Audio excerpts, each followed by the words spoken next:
Hey, good morning. I'm Patricia Murphy. It's Monday. This is Seattle Now. Seattle's summer is in full swing. You may want to go out with your friends and enjoy the sunshine, maybe have a drink or two. Today we'll learn that when one underground bar closes, a rooftop bar opens. For Seattle Eats, Vinh and Clare McGrane discuss the closure of the U District's iconic College Inn pub and two new rooftop bars in Pioneer Square and Capitol Hill.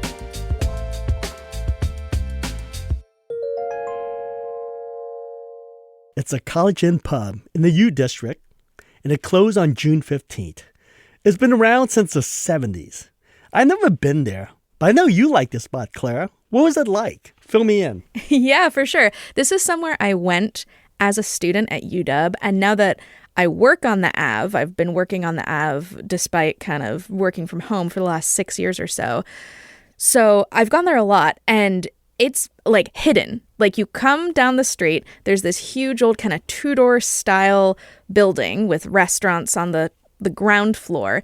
To get to the College Inn pub, you have to go down a side kind of alley through a nondescript door, let's say, down a flight of stairs, and then you're in this like almost kind of cozy underground tavern feeling space. The lighting is always really low. There's no windows, and it is not like one big room. The bar is kind of in the middle, and then there's all these little carved out pieces all around. So it feels very cozy. I think I used that word already. Really? But it feels cozy? Yeah. It sounds like an obstacle course. That's what that sounds like. That's not an A little entry. bit. That's A an little obstacle bit. course. It feels very different from a lot of places in Seattle, especially more places in newer buildings where it's like walls of windows and a big open kind of industrial space with kind of benches. This is much more old school, like, my husband, when we were both at UW, he would go there and run into his astronomy professors having a beer at the end of the day. It feels like a place out of time, which I think makes it very cool and unique, but I think also is part of the reason why they've been struggling. Yeah, because I hate to say this, the math for a dive bar does not work in Seattle anymore. It's too expensive to pull off. But what makes dive bar, especially this one, unique is there's very few dive bars at a university where college professors and students hang out. It's usually either or, but not both. This is very unique. And so that's what makes me sad. And we're losing dive bars left and right. Yeah, and I think it really says something that the College Inn pub, which has been around since the 70s, like you said, they almost closed down in 2020 during lockdown. It was bought by someone who actually used to work there and who wrote a lot of her grad thesis there. Her name is Jen Gonier-Donahue. I hope I'm saying that right, Jen. I'm so sorry if I didn't.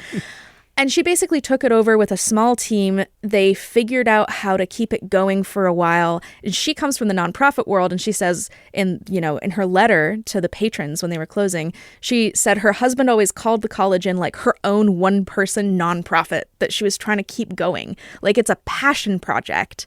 So they've been looking for someone for the last couple of years to buy the space and take it over and run it in a more long-term way, and they've just gotten no offers.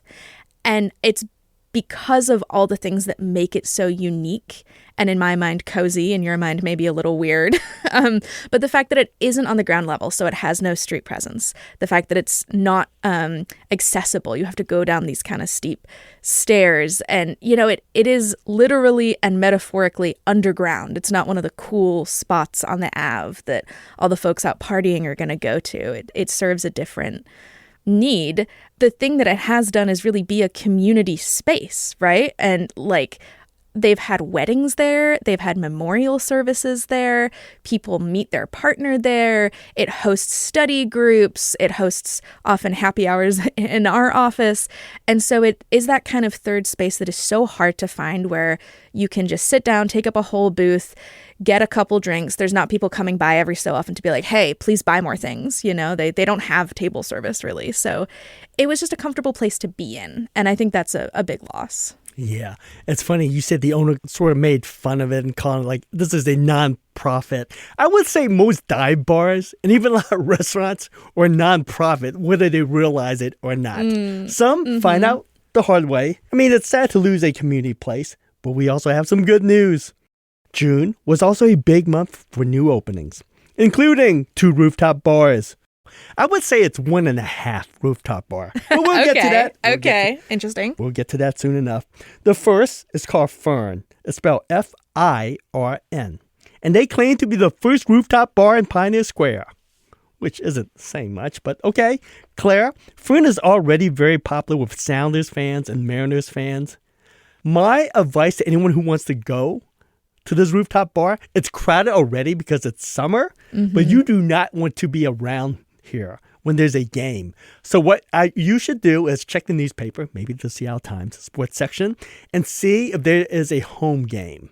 And if the Seahawks are playing or the Mariners is playing, you do not want to be anywhere near this place. So let's say I find a time to go where there are no home games, which is a challenge when the Mariners are playing because those guys play like every freaking day. It feels like it. As I know, because I take the light rail to and from the office.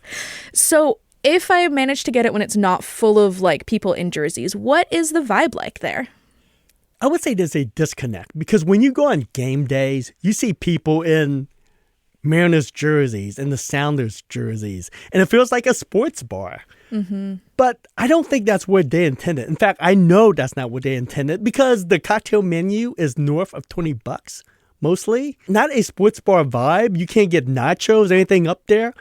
I think they're looking more of the high-end crowd of Pioneer Square. But it's still too early to say what kind of crowd they attract. You know what? When you have a rooftop bar, you've won. You have something that most people don't have. You have a rooftop bar. The selling point is the view, and that's it. Just don't mess up the drinks, and you're fine. You don't need to make fancy craft cocktails. In fact, you shouldn't be making boozy drinks like Manhattan because it's just burning hot up there. You want fruit drinks. You want, lighter drinks. So that's the big lesson people have learned. And that's what this rooftop bar, Firn, has picked up. So when you go to Firn, a lot of icy drinks, shaved ice drinks, a lot of slushies. And that's really is the way to go. I would say if there's anything you need to learn about rooftop bar, it's not where you go to dine. It's a drinking spot. It's a drinking spot. Most rooftop bar don't even have a kitchen. It's a very limited menu. In fact, I'm going to break it down for you. Rooftop bars have 2 things on the menu: a charcuterie and cheese plate for meat eaters and a hummus platter for the vegetarians. And that's it. I have had the hummus platter at the Mountaineering Club in the University District, which is also a rooftop bar. Feeling a little called out, Ton. And see, and that's why. You can poo-poo and say, oh my God, they're not being very original. They're not taking risks. But rooftop bars don't have kitchens, usually. And all they need to do is just have something for you to fortify you between drinks. That's it. That's their only goal. No one's trying to win a Michelin star here with a rooftop bar dining. So I think they hit it right on the mark. Drinks, slushies, shaved ice drinks. Menu, hummus platter, charcuterie plate. Boom. That's it. You're going to open one yourself now. That was a solid business plan. Just find a view. So what do you recommend at Firn? Are there any drinks that you particularly liked there? Oh, not only Firn, but every rooftop bar. An Aperol Spritz.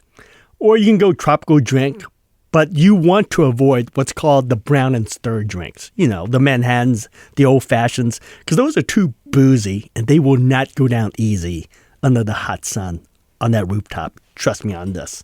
Also, my advice, if it's packed on the rooftop bar, I would order a white wine or bubbles, something that a bartender, Claire, can just pour out of a bottle or pour down on a tap instead of something that's labor intensive, like making a craft cocktail. Trust me, it will save you so much time, and your bartender and your server will thank you. Now, there's a second rooftop bar, which I think, as you alluded to, we're going to have some discussion about if it counts as a rooftop bar. So tell me about this one. Yeah, the second rooftop bar is in the heart of Capitol Hill, I would say, around the Pike Pine corridor. It's called Cantina del Sol. Is it a rooftop bar if it's mostly covered by a roof? What do you think? Do they have a view? They do not have a view. They have peekaboo views of kind of, sort of, downtown, because most of the seats are beneath like a corrugated steel roof. So you really don't have a view. I would say it's more like a bar that's on the second floor of a building. You don't feel like you're al fresco. You don't feel like you're outside. So I would say we have 1.5 rooftop bar. But I would say, we talked about food. They do one of the few rooftop bars I know where there is a hot food menu. And the reason why they will pull this off is because they have a trailer on the rooftop, and that is their kitchen. It's basically a simple menu of tacos, quesadillas, burrito. Again, they're not going to win a Michelin star. It's just enough to fortify you between tequila shots. You know, I'm looking at a picture of the space now.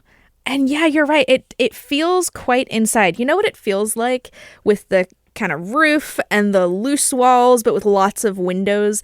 It feels like quote unquote outside dining places that opened during the pandemic where it was only nominally outside, you know? Right. I don't know. I lose sleep over stuff like this. It's a metaphysical question, right? Is it a rooftop bar or not? I say no. It's a cool place to hang out. I'm just saying it's not a rooftop bar. But I will say, I will give the owner credit. It's Travis Rosenthal. He's a restaurateur. He owns Rumba and Inside Passage nearby. He did a great job of designing this space with what he has. Travis, I think, is right on point with his demographic on this. It's meant for the younger crowd. The drink menu is basically margaritas and slushies. It's like a high-volume bar made to move. And hey, if you're hungry, guess what? It's tacos and burritos. It's very approachable. Everything is very familiar. You know, Ton, it just seems really interesting to me that we talked earlier about a bar, old historic bar, the College Inn Pub in the U District, that is literally underground, and it just closed. And the two new bars we're talking about are on the rooftop. They're like outside, they're bright. And I wonder if this is kind of a trend of rooftop bars being a new thing in Seattle. Well, the problem is real estate. There's not a lot of places or even buildings where you can just turn something into a rooftop bar. I don't think you're going to see a lot of rooftop bars unless there's a new development, just because of the way zoning works here in Seattle.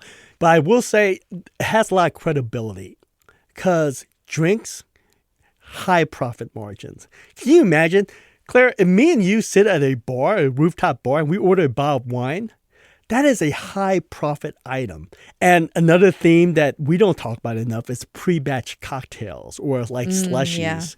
Yeah. And the reason why they work is because you don't need a lot of talent. I know a lot of bartenders are going to be upset with that, but pretty much I could pre-batch or I could put something on tap.